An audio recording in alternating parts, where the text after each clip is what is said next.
At ika nga sa mga sumasamba sa karton, narito na naman ang inyong pangit, bangag, bayaran, maleta girl, at ano pa ba? Pokpok! Pokpok niyong vlogger!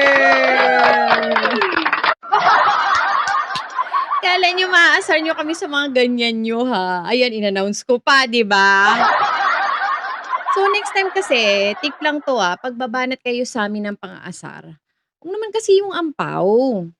'Di ba, yung makakasakit dapat, yung talagang tutusok sa'min. Pero alam niyo ba, na mas nakaka-intimidate para sa'min kapag may babanat sa'min na matalino.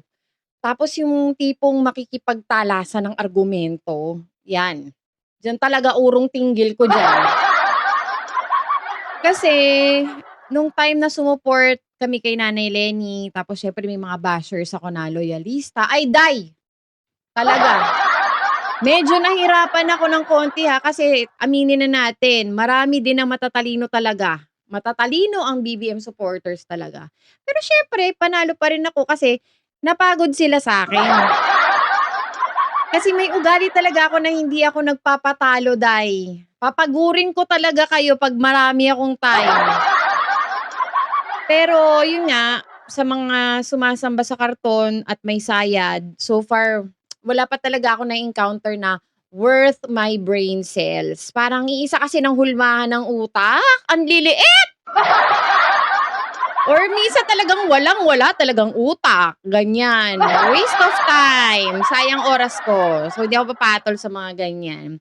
Kasi alam niyo, 'pag di pong hindi na nila kinakaya yung facts tsaka matatalinong argumento, ang gagawin nila, hahanap sila ng puwedeng mapinta sa'yo. Yung iba nakakarating na talaga sa panlalait sa pisikal na itsura. Eh, minsan patola ako, ganyan.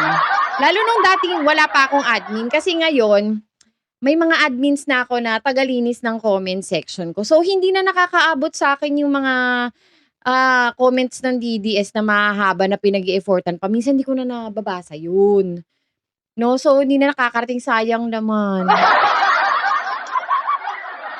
So, dati nung may oras pa ako tsaka nung wala pa akong admin, pinapatulan ko talaga kahit naka-lock profile. Nakukuha ko yung pictures at tsaka mga detalye. Eh, siyempre matalino tayo! Oh. Tapos binabalik ko rin yung kapintasan, todo talagang nakakahiya na sa part nila yung mga sinasabi ko kasi talagang grabe talaga yung panlalait ko. Diyos ko, wala pa nanalo sa'kin sa laitan, sa totoo lang. Lahat sumusuko sa'kin, 'yan ang katotohanan. Lahat sumusuko, ang dami kong napapaiyak kahit nung elementary pa ako.